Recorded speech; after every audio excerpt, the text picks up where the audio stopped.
We are going to be recording the meeting, and again, that's just so folks who can't attend today, can jump on and get some information related to the grant opportunity.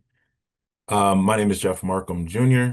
I'm a senior program officer at the Community Foundation of Western Mass, working with the community impact team, and do a lot of grant making for the foundation, as well as capacity building opportunities for our nonprofit partners in the region.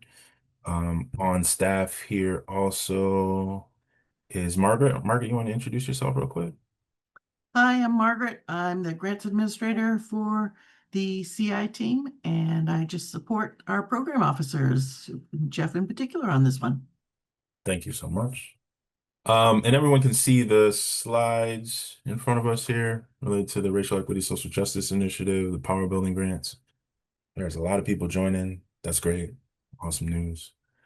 Um, this is a really exciting time for us. These are a different type of grant making that we've done. Many of you will know our flexible funding grants, which are general operating grants that occur, and we'll talk a little bit about those before we leave. Those will launch in August, and we can talk more specifically about that before folks jump off, and there'll be ample opportunity for questions near the end. My slides are not too long. I want to get kind of straight to the point and allow folks to ask the questions that they need to ask related to the grant opportunity. And Jeff, just so you know, Janae just joined as well. Oh, hey, Janae. If you're there, if you can introduce yourselves. Sure. I'm sorry to be late. I was having a little technical issue. I'm Janae Smith, and I'm the new Senior Director of Community Impact and Partnerships here at the Community Foundation. Nice to meet you all. Glad you could join us. Yeah, thank you all for showing up and being with us today. So we're going to talk a little bit about the Racial Equity and Social Justice Fund, what that is. It's really what is feeding this opportunity, how we got to this place of doing power building and advocacy grants, and then allow for folks to see a little bit about the application. I've seen a couple folks that are in here have opened the application, recognize some names and some organizations, excited about that. The opportunity is open, has been open as of last week.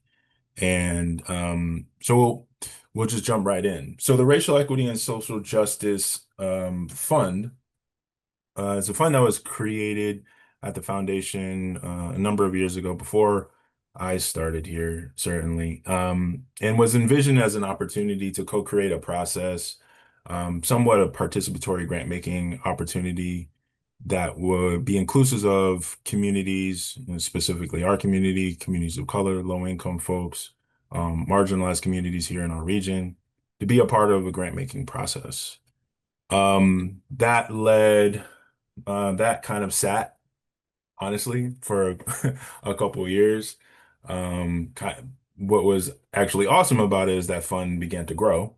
And so now we're at an opportunity, we're in a place now where we can potentially do grant making out of that fund. It has grown enough in that space. But one of the most important parts of it for me, I was given the opportunity to kind of oversee some of the aspects of this grant making process. And I come from a history of being doing participatory research, community-based participatory research, University of Massachusetts, and in particular in Springfield in the public health community, and wanted to bring some of the aspects of how we do that work to this process, and engaging community members in identifying what are the ways that we could really support organizations and people in our region dismantling, disrupting systemic and structural racism. So we did that by setting out how we do is meeting with the people, right? So we attended coalition meetings, had individual interviews, worked with residents and community members to help us identify what kind of structure could work. And what the most important question to answer was, what can a foundation bring to this space that is missing? And over the course of a year, we asked those questions and we tried to distill what that looked like, and we came to these objectives of this initiative. One is that the foundation has a lot of resources within its own walls, of course, not only funds, but more particular education, understanding, reputational capital, political capital. And so there's a lot of opportunity for the foundation to do more in this space. So the first thing is foundation-led education. So we have a lot of resources within our walls, and we want to make sure that we are presenting opportunities for capacity building for our nonprofits and for folks in our community. We've done that a couple different ways. We'll continue to do that. Some of you will recently participated in our fiscal sponsorship workshops. This is a part of that ethos organizations. We've done some financial knowledge 101, which allowed for organizations to come and speak with our CFO or our Vice President of Finance, Shannon Gurick, and learn a little bit about operation of budgets. And so it's really important for us to continue to stay connected in that way to our nonprofits in our region. The second, third, and fourth are really connected to what we're here for today. Community-led grant making, making sure that people that are not just staff of the Community Foundation of Western Mass, but people in our community that have real understanding and lived experience in this space, bring their experience to bear as a part of our grant making process. We want to make sure that we're not just convening organizations, but also anchoring them. You know, there's a lot of social good partners, coalitions and movements, self-governed initiatives that suffer from a lack of resources. And so folks often leave those tables because they're not resourced to be there. So how can an organization like ours resource organizations to stay at those tables? And as I stated before, we have to commit. One of the things in this funding document that I talked to or alluded to earlier was we commit to utilizing all forms of capital to advance equity. And we really have to mean that. And I hope to be, and the other folks here, Janae and Margaret, hope to hold our foundation to that, right? And again, it's not just the funds that we can commit to community members and to our nonprofit partners, but it's also the reputational capital that we have, the political capital. We know the folks that sit in our trustees and our DC have who share power in this region. And we have to commit to making sure that folks utilize that to support our nonprofits and our community members throughout the Valley. I did want to note as well that if you have questions, feel free to pop those in the chat, but there will be an opportunity to ask questions near the end of the session as well. So this all culminated with an opportunity to do some grant making out of this fund, which we are incredibly excited about. It's been a long haul to get to this place, but we feel really good about this opportunity right now. I feel really good about the participation in this info session. A little scared of it, but really excited that so many folks are excited about connecting with us and talking about the work that they've been doing, growing the advocacy skills, growing power in communities that have not traditionally had access to power in our region. So the grant opportunity is power building advocacy. The hope is to invest in equity-driven, community-led efforts to challenge systemic injustices and build power and lasting change in our region, Hampden, Hampshire, and Franklin County. Of course, we are a place-based funder, and we endeavor to have our nonprofit partners be meaningfully supporting residents in our region. So our grant is to support community organizing and advocacy leadership by those most affected, bold systemic change efforts, and group with limited yet high impact capacity. So in short, the organizations that we want to support are supporting residents in our region and growing leadership through communities, in particular communities of color, but also organizations that folks that are potentially marginalized in many different ways. We're hoping that organizations that do this work have some history of doing it. Some organizations may be new to doing this type of work, and we've identified 2 different grant tracks because of that. response to community. And so one thing that we want to talk specifically about is the eligibility requirements as a part of this grant making opportunity. We say specifically rooted Hamden, Hampshire, and or Franklin County. Um, and one thing I would add to this is these would be things that would make an organization a good candidate for these funds, right? Led or meaningfully guided by communities most impacted by racial, economic, or social inequality. Grounded in racial justice and committed to systemic change. And then, of course, there are the big eligibility restrictions that all community foundations and foundations have on organizations. You either need to be a 501c3, IRS designated, or have an existing fiscal sponsorship in relationship with a fiscal sponsor. And we can talk specifically about that if folks have any questions about it. And again, we just had some info sessions for fiscally sponsored organizations and for fiscal sponsors. So we are thinking deeply about this all the time. So if you have any specific questions about your relationship with fiscal sponsor, we can talk about that. Again, so this is relatively new for us as well. Two different tracks within this grant making opportunity. One is for a learning track for organizations that are new to this type of work. Organizations early in their systems change or power building journey, supports leadership development, racial equity learning, and capacity building. And our hope is that you would, as a part of this, I'm thinking specifically in response to community members who say that they have been working with communities. And, in my own experience, I worked for a nonprofit organization that did the work of supporting men that were recently released from incarceration.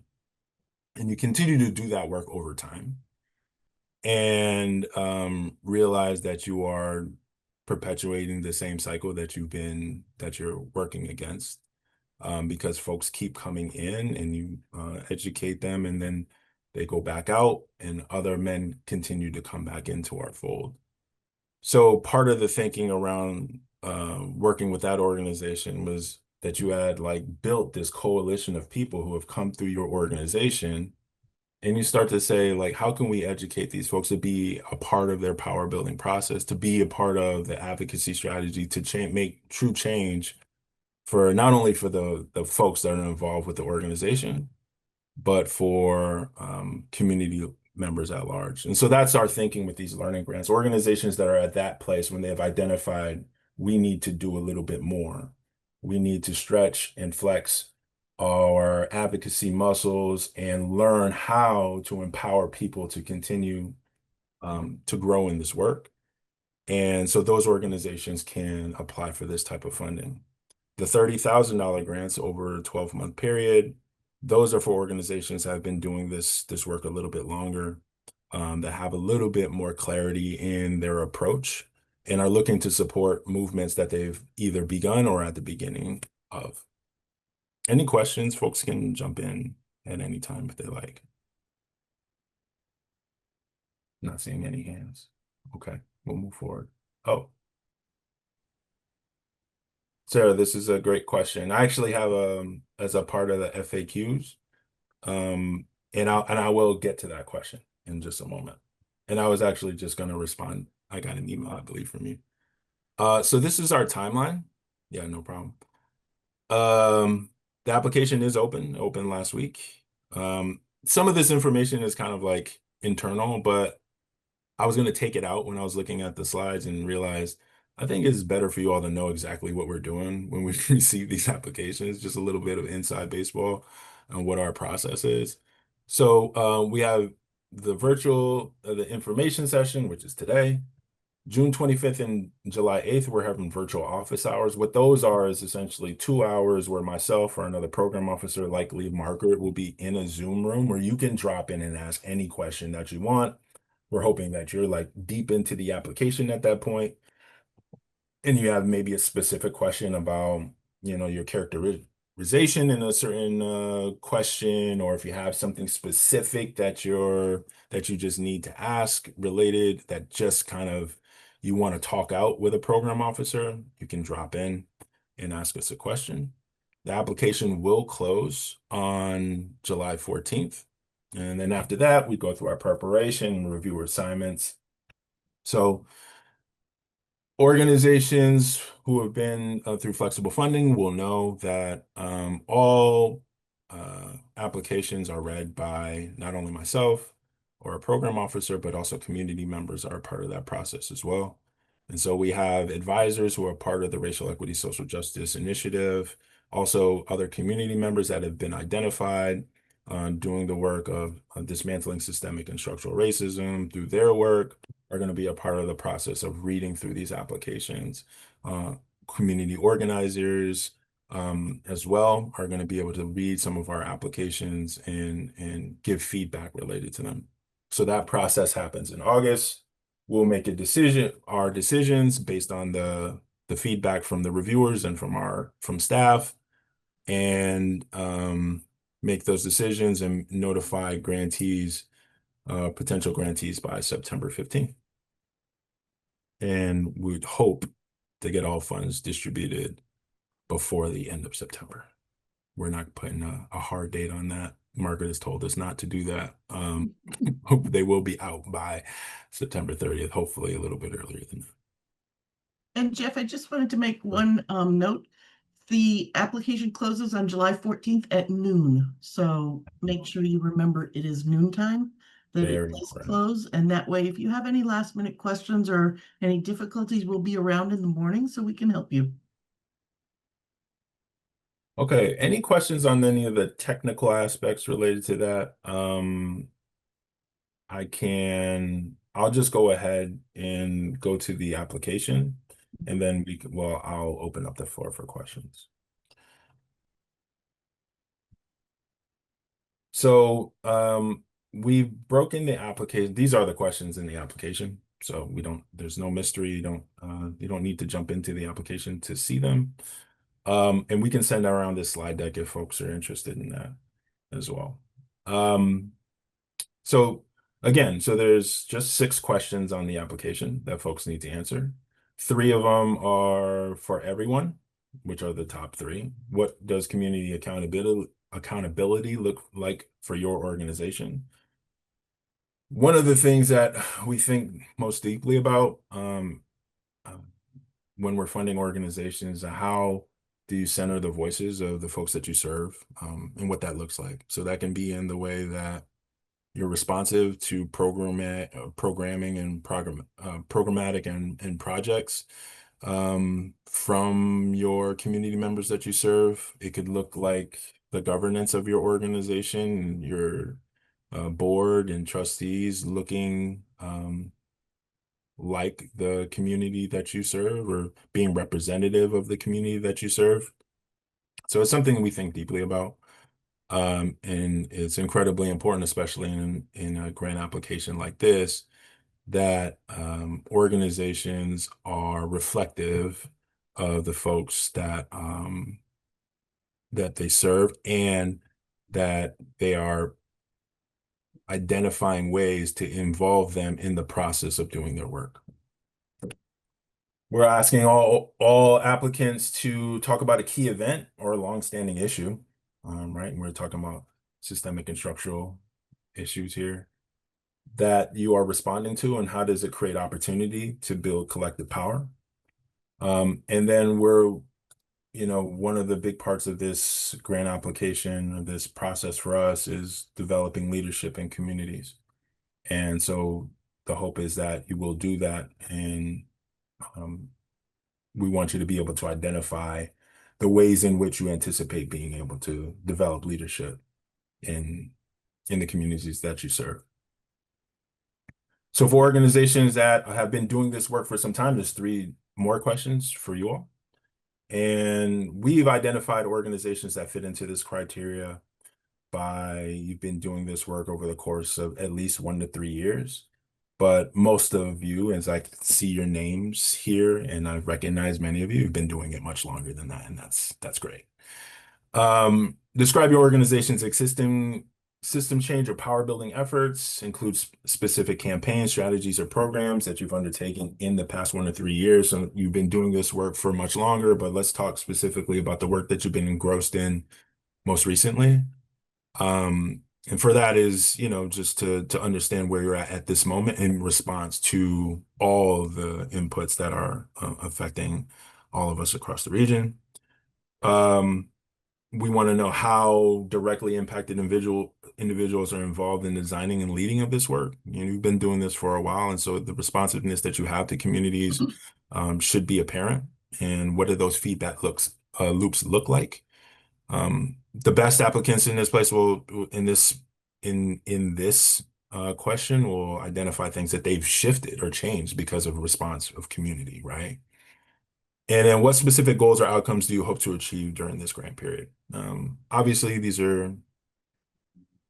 you may not be able to be as specific, but these are aspirational, right? What do you think that what do you anticipate that could be shifted over the next year? How many folks do you plan to engage in this work? The things of that nature. Organizations that are new to this work, tell us why this is the right time for you to explore this. That could be pretty straightforward. And again, with all of these questions, if folks have looked at the application, we've identified that you don't have to be too complex in your responses. You could be very straightforward. You can put bullets in most places. We're looking just for content. Like, we want to know exactly what you're thinking. We don't need beautiful prose for you to do that.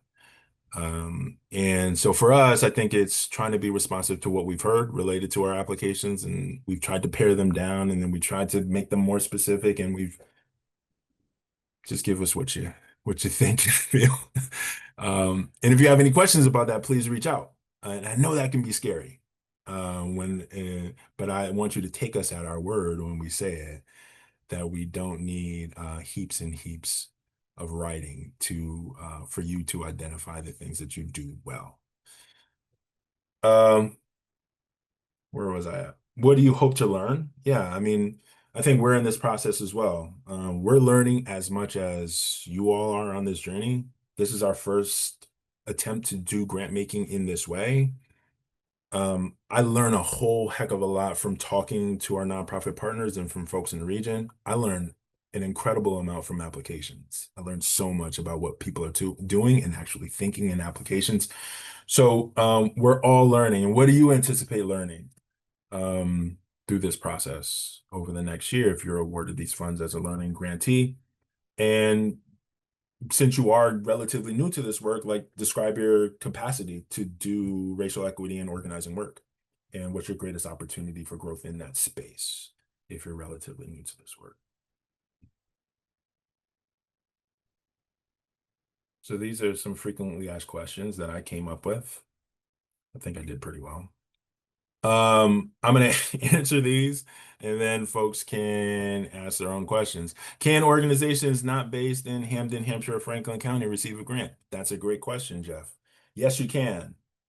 But we really like for organizations to be centered in this area. And for us, what that means is you meaningfully have staff. We do fund organizations that are statewide or nationwide, region-wide. But you have to have staff here. You don't necessarily have to have a home base. We like to see that. We are a geographically restricted funder. We're a place-based funder. And so, and the staff person who comes out here, twice a month is not necessarily that, though it could be, but that's not always what we're looking for. What kind of reporting is required? We are at this moment doing progress reports that are, if anyone's a flexible funding grantee here, the progress reports are just check-in calls. And so it's important for us. We learn a lot in those conversations, as you all know, that we are attempting to be relational in our approach, right? We want to build relationships with our nonprofit partners and develop understanding of what they do and how they do it well, so we can continue to support that. And so that is the way that we do that. We probably will have a final report, but uh, additionally, as a part of this grant making process, we do want to convene this group of folks together for some knowledge sharing and for some capacity building opportunity as well. We've been doing a lot more convening of our nonprofit partners in the last um, couple months, and it's been incredibly meaningful. And so we're really trying to build upon like um, identifying spaces to build camaraderie between organizations that are doing very similar things but don't have opportunities to check in with each other and learn from each other. And it's been incredibly valuable. And so we intend to do that. Big question for a lot of folks is, can you receive a grant if you've already received another grant from CFWM? Yes, you can. You'll hear about awards. When will we hear about awards? You'll hear about that in mid-September. So a question about organizational budget being over $5 million. Can we apply? So you will see in the eligibility requirements, the organizations under $5 million or over $5 million will not be eligible for grant making through this fund. There are some caveats within that. Organizations that are a program of a larger organization, but have their own advisory group, have their own, maybe it's a advisory board, a community advisory board, or something of that nature, and their own separate budget, can apply. Though I would ask you to reach out to me just to make sure first, but there are enough organizations that operate in that way that we know that there is some allowance for this. And so if you have a question about that, you can reach out to me directly and we can talk about it. And probably the biggest question is the funding unrestricted. It is. And so these are the measures in which we will utilize to identify the questions, what organizations we're going to fund through this. But we know that, supporting your organization, we don't want to be prescriptive about the ways that you spend those dollars. We will be asking about that in our check-ins, in our final report, related to how do these funds help you to do this work, and we anticipate that you'll be able to answer that question. But for all purposes, the funding is unrestricted. That's really all I have related to this grant opportunity. Again, we're going to have the info session, the drop-ins, which will happen in the next couple of weeks, where folks can jump in and ask questions or get some feedback related to your application. I'm open for that, but I'm opening the floor to you all today. If there's any questions that you have specifically right now, you can ask them. If you have a tech question related to like getting into the application and submitting, you can send that email to grants@communityfoundation.org. If you have something related to content, you can send me an email at jmarkham@communityfoundation.org as well. And Jeff, there's a question in the chat about, can you share some examples of what types of projects the learning grants can support? And should they be proposing discrete projects for funding? Let me see. Where's that? It's right underneath. It's the second one in. Okay. Can I? No, I Hi, mean, this is Maggie. I just want oh, to hi, Maggie. clarify. Okay. The way it's described on the website, what we're looking to support says we're seeking proposals for projects that endeavor to build long-term community. So I Yeah. just was wanting to clarify if this is like a project grant where we should be proposing a specific activity or if it's more about the organization as a whole and what we're working on. Yeah, I mean, so a part of the work that an organization should be doing and identifying within the grant making process is like the work that they are doing towards power building. So if that's the nature, there are organizations that's the entire what undergirds their work. I can think of some like action councils that like that is their work, right? Growing power in residents and communities. If that is not what undergirds all of it, and this is like a separate kind of way for you to jump into this space, then you're more than welcome to like talk about it as a project of your organization. We're open to hearing both. One thing that's very important for organizations to understand, though, that this is, and I think it says it in the grant, and I'm not saying that you're saying this as well, is that this is not intended to support folks' internal DEI work within their organization, right? So if this work is to develop, if you're doing an advocacy project around a certain environmental issue and your organization hasn't done this in the past, but you're identified because residents and this is of course not your organization, Maggie, but like, residents are saying that this is an issue that they're having, and they come to you and you said, okay, well, let's explore this. Like, how do we identify opportunities for you to get involved in changing this for your neighborhood? Then that's a part of that project. But there are other organizations that they are advocacy organizations, and that's going to be all of what they do. And so that's, we're allowing enough space for both of those is the hope. And again, like we are learning. And so I think we'll probably be better identified when we do this. I would like to launch this again, mid to early next year, doing like a very similar like grant making round around this idea. But as of right now, that's the way that we're holding it. And there was a question about the open office hours. Yes, the open office hours are already scheduled. Yeah. You can find them on our website, but they are also June 25th and July 8th from 10 a.m. to noon.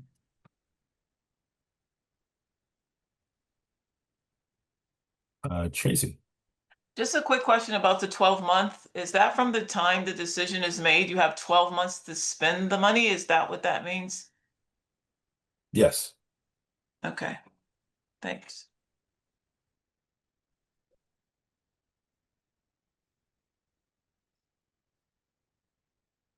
I see a question from Philip Avia about town departments.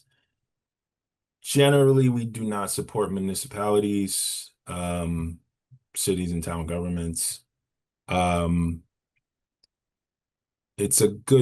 weren't specific about that in this, but we can talk more about it. Do you have a specific, like, Philip, specific question?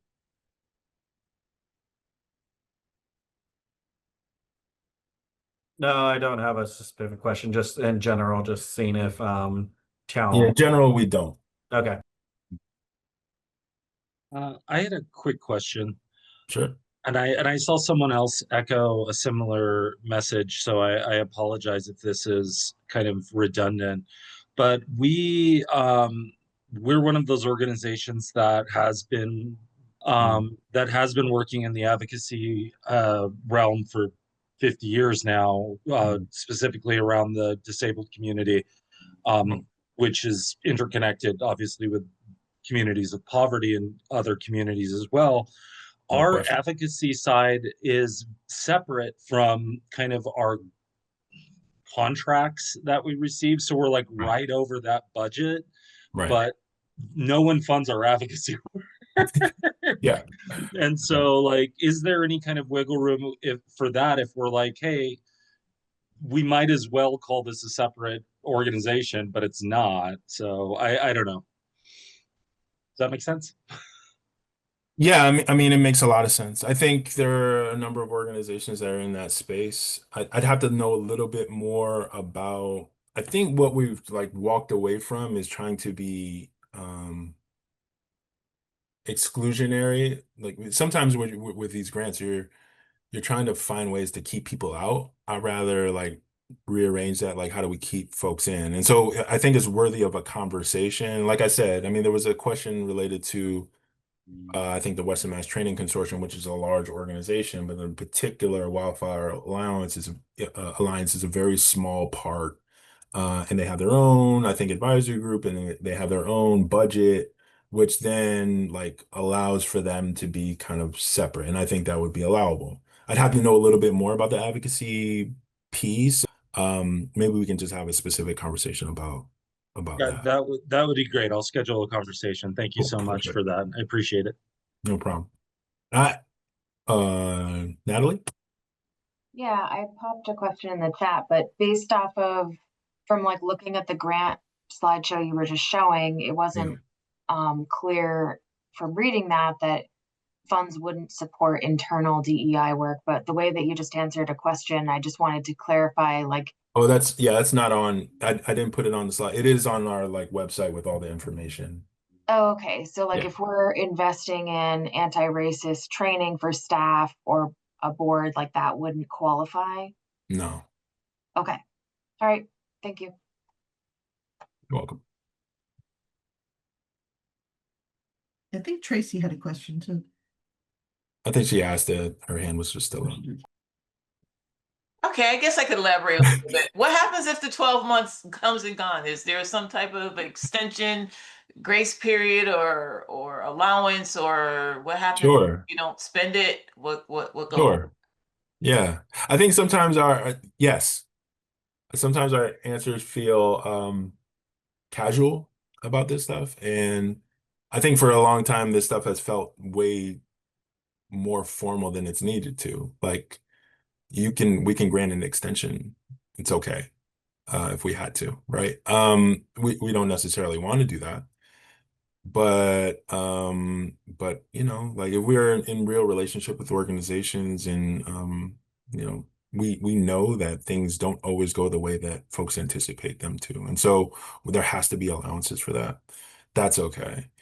And we could talk about within the you know the conversations that you have with your program officer, which would likely be me. You know what you anticipate at the front end. You know, if you're awarded this grant, you say, you know, we we want to spend, we think we can do this in 12 months, but it's much more likely 18. We can talk about that. It's okay.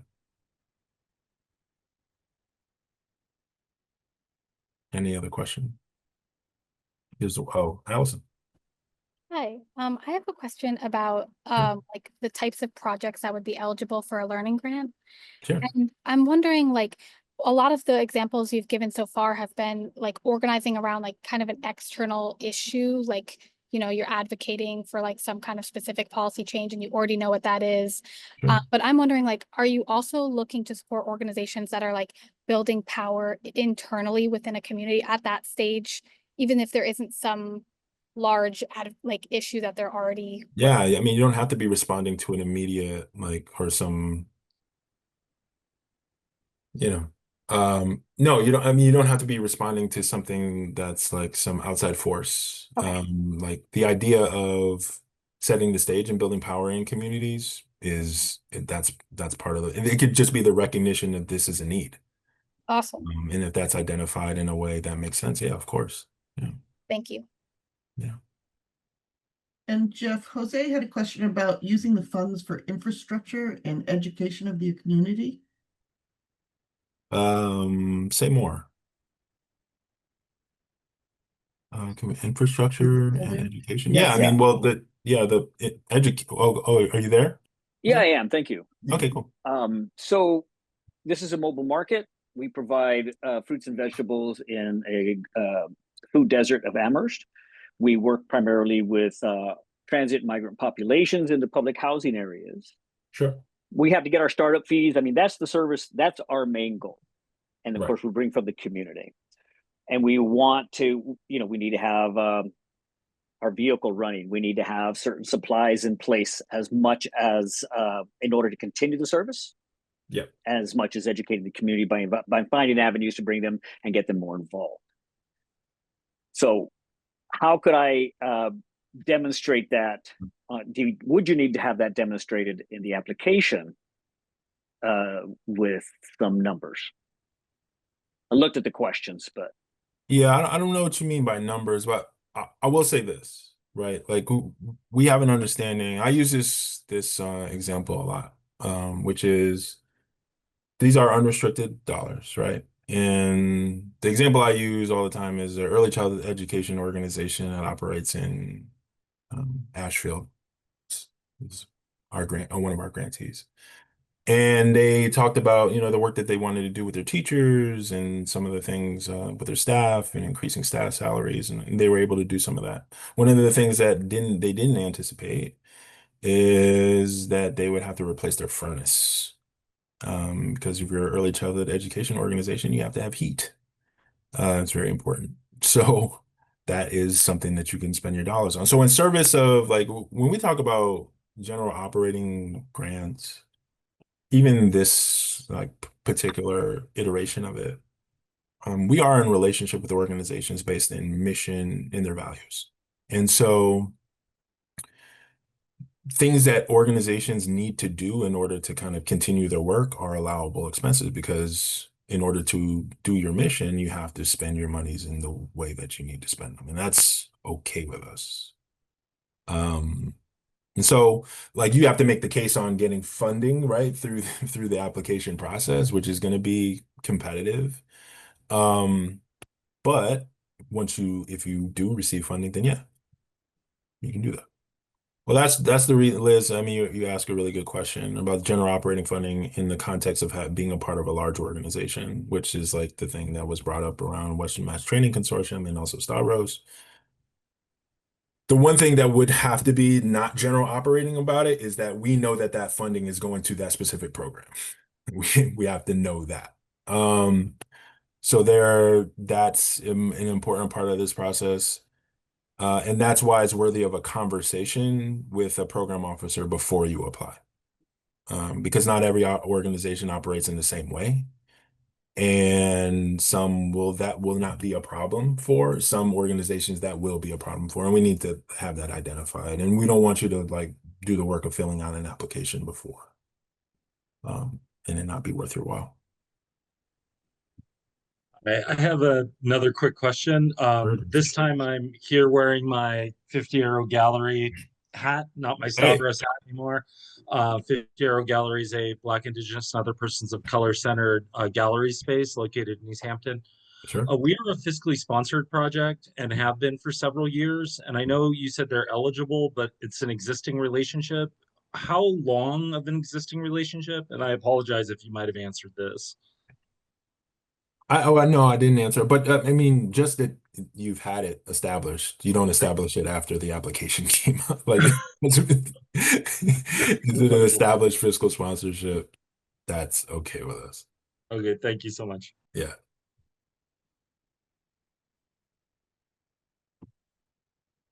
Any other questions? I have a question about fiscal Sure. sponsorship. Oh, wow.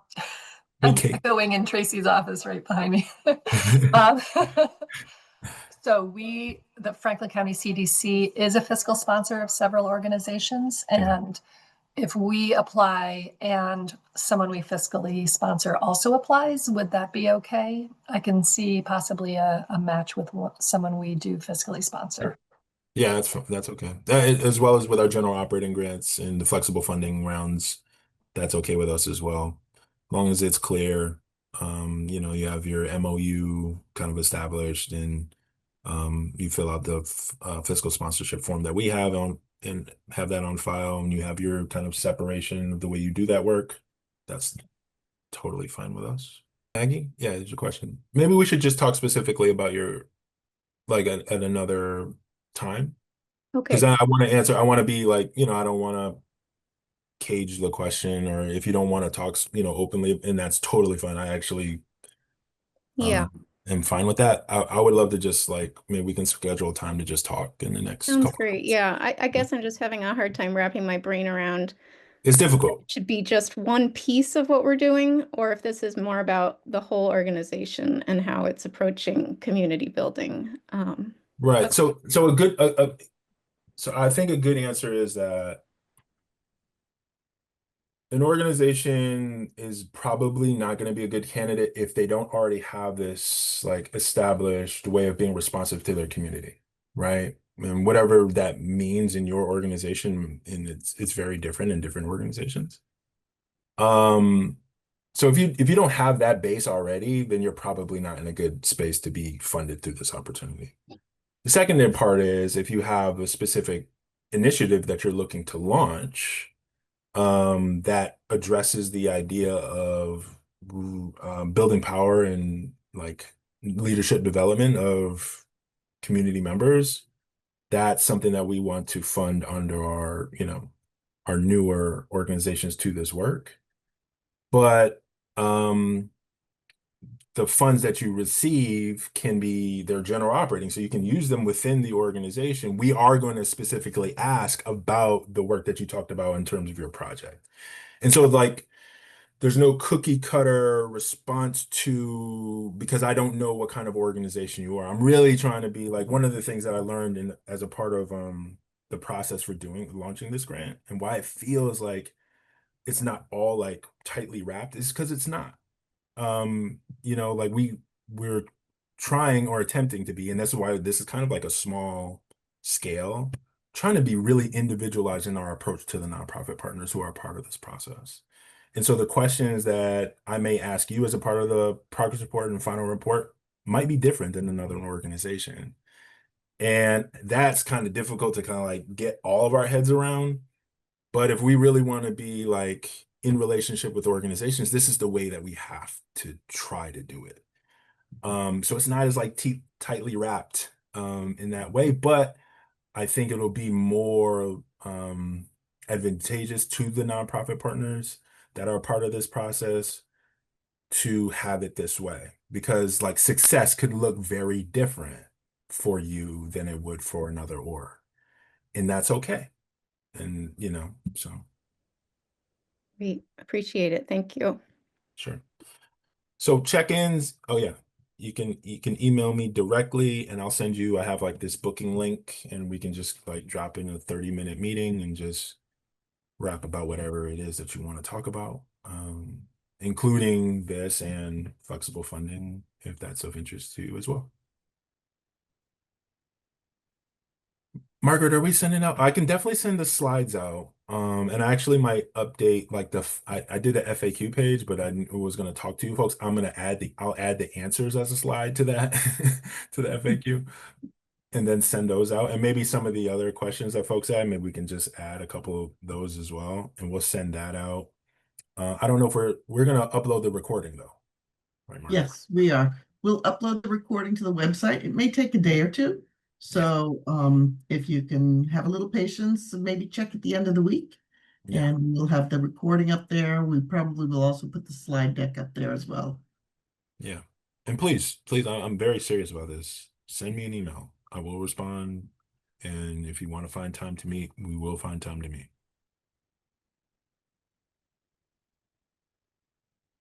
Anything else? Give y'all some time back today. Be good. Give myself some time back. Thank you. You don't have any, you said you were going to talk a little bit about the flexible funding coming up. Oh, okay, sure. Yeah, we can talk about that. Yeah, that's great. Just wanted to hear a little bit. Thank you. Yeah, feel free to stay on if you are. So, not all things are complete with flexible funding. We're in the process, as Janae and Margaret know, of like upending what our application process is going to look like. Trying to reduce the application. We tried to reduce it. I think we made it more complex for some reason last year. We're trying to take feedback from our community, which is the nonprofits, and rectify that. So we're in the process of that. We're looking to launch in the first week of August. Is that still right, Margaret? Even with our other things that we got going on? Yep. Let me give a date. Yeah, it should be August 4th is when we're going to open the application. And the application will close on September 8th at noon as well. Right. Wow, those would be running really close together as far as decision and evaluation and reviewing. My goodness, you guys are going to be busy. Yeah, we have a longer runway for flexible funding. Folks will know those notifications don't generally go out till late November, early December, because that process is much longer. And so that's where we're at right now. It looks like, we're not going to have to reduce the amount of funding. In fact, we're going to be doing more than we were doing last year. As a part of that process, I think we did over $3 million in grants. We'll be doing a little bit more than that this year. Some of the folks who are working in Springfield know that we have a relationship with the Mass Mutual Foundation where they gave us $500,000. Some of those grantees are here to redistribute in grants last year at $500,000. They upped that this year. We did such a good job, and you all did such a good job that they upped that to $800,000 this year, and so $300,000 more, which represents probably 10 to 12 more grants that are Springfield based for organizations that are in Springfield, in the financial resiliency sector. So we're really excited about this year, and really privileged to not have lost. Obviously, we know that organizations are dealing with an incredible amount right now. The anticipated loss of funding, the actual loss of funding, the anxiety around funding is bubbling everywhere, and so we feel very fortunate that we're still able to do what we were able to do last year, in addition, and do actually more than we were in terms of funding. And so we're incredibly excited about that and we'll be ready to launch that in early August. Jeff, Kate? another question that made me think how much funds are available for this round of funding, and how many grants do you think will be awarded? Yeah, so this is one of the reasons I'm a little nervous is this is kind of a piloting of this. We didn't want to do where we did invitation only, because that's just not, this is a community participatory grant making process, and so we can't just be limited into the folks who we know or fit in this category. So we anticipate doing about $150,000 in grants, which is really about like 6 or 7 grants. There's a lot more organizations than that on this call. That's okay. So we'll learn a little bit from this, and we're gonna have a lot of work to do, which is okay with us. There's a possibility that we'll fund more, definitely not less. And so we have some gray area in the fund to do a little bit more funding. The fund is growing, but is not as, the resources are not as deep as, our general grant making funding. So yeah. So anticipate about seven or 8 grants out of this one.